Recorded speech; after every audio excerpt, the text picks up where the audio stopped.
नसीहत भरी बात, रोमन उर्दू। जिंदगी में कभी किसी छोटी चीज को बेकार मत समझो।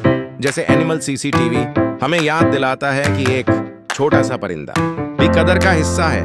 हर मखलूक, चाहे छोटी हो या बड़ी, अपनी जगह अहमियत रखती है। जो इंसान कुदरत से प्यार करता है, असल में वो अल्लाह की नेमतों की कदर करता है।